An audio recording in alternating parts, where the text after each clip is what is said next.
I'm John Zaller. I'm the executive producer for Exhibition Hub and Titanic and Immersive Voyage.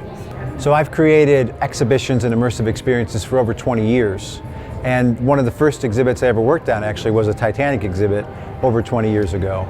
So it's a really nice touch for me, a really nice full circle moment for me to be creating this new Titanic and Immersive Voyage in such a different way that sets the bar going forward for new immersive experiences. Titanic and Immersive Voyage is the closest you're ever going to get to the Titanic story in our modern time. So it's a story that's been told hundreds and hundreds and hundreds of times over more than 100 years. But what this experience does is it takes all of those stories and distills them down to their essence, piece by piece. So for example, right now we're standing in a room that talks about the lore of Titanic. As again, Titanic has been told so many different ways. Well, here we introduce you to all those different ways it's told. But what we really want to do with Titanic and Immersive Voyage is to ask you the question, why is Titanic so important to you? And this experience where you go through the whole timeline of her history, her construction, her sailing, the tragic encounter with the iceberg, and the aftermath of that encounter, that will give you a sense where you can actually make that determination, why does Titanic mean so much to me? So the story of Titanic is a lot like a modern day Greek tragedy. It was the largest object ever built by human hands at the time. It was called an unsinkable ship. So now we have the power of human progress and the belief in human progress to the point where we've conquered nature. No longer can the ocean put a ship in peril because the Titanic is now unsinkable. At the same time the Titanic was being built, an iceberg formed off the coast of Greenland. So 1909, the ship's being built. 1909, that iceberg falls into the ocean. That immediately sets a path where every decision that's made in the process of building the Titanic, and there were many decisions that were made that set its timeline back, that set it in the ocean at the exact moment when it met that iceberg. Along with that, you have every class of society on board the ship. You have the wealthiest people in the world on the ship, who of course want to be on the maiden voyage of the most glorious ship ever built. But you also have thousands of hopeful immigrants who are coming to America to find a new life. So you have the richest of the rich and the poorest of the poor all combined in this one space. But when that iceberg hits, when fate reveals its hand, we're all the same. So it makes it very powerful. And I think the thing that draws people to that Titanic story is that we're all reflected in that ship. Somewhere in that ship there's a story of a passenger that is who we are at this moment in our lives. And we're looking for that connection, we're looking for that story.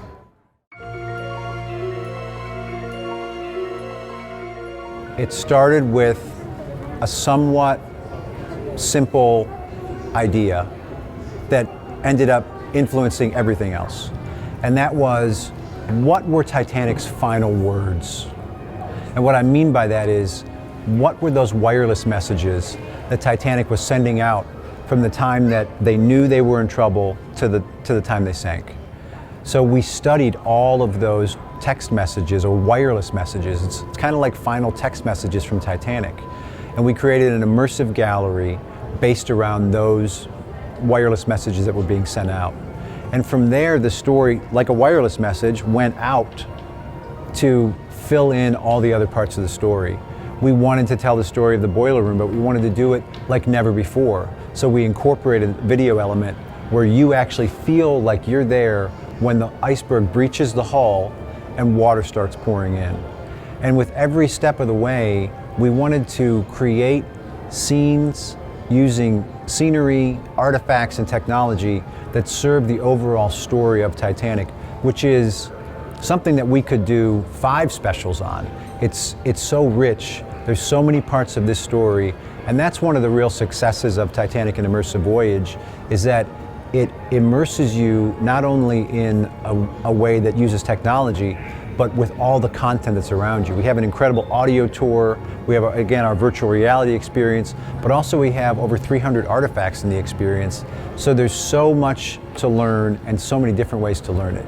We want to engage all the senses. So that includes placing you in the boiler room and making it hot, or placing you out in the open ocean as the Titanic is sinking and making that room as cold as possible.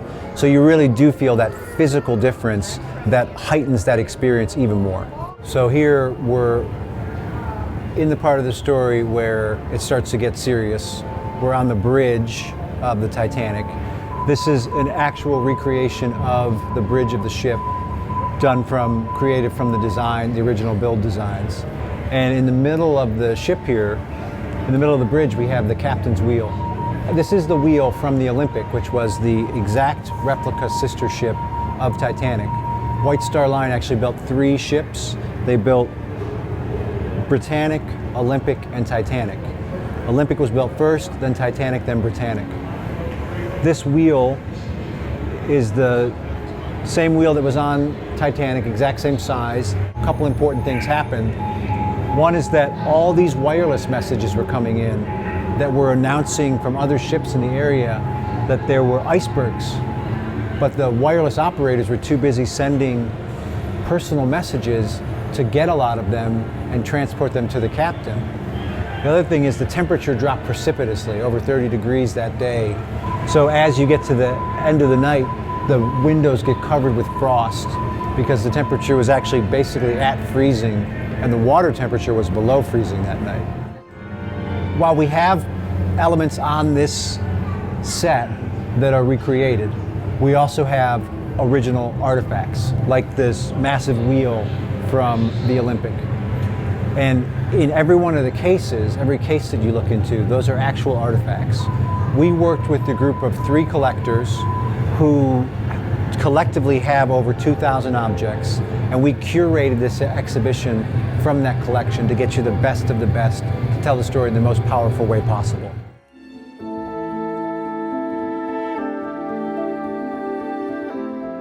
So I love creating these big story spectacle experiences.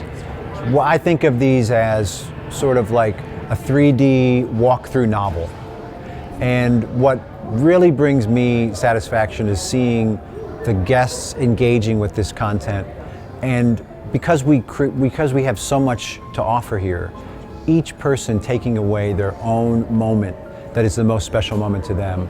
And that's something that a successful immersive experience does, is it provides so much richness that everyone has their own special immersive experience that impacts them in a different way.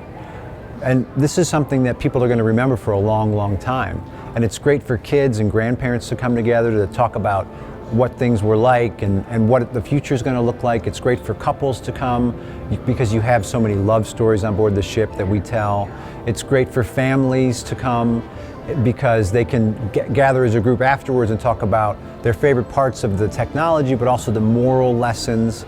There's something for everybody, and that's really what drives me in terms of creating these experiences, finding those magic moments that are going to appeal to different types of guests. Well, I'll say that Titanic and Immersive Voyage is one of the experiences that I am most proud of. Having worked with the Titanic community for a long, long time, I wanted to tell the story in the most powerful, most relevant way possible. And with this experience, I think we have collectively achieved that as a group, and I'm very proud of what we've done here.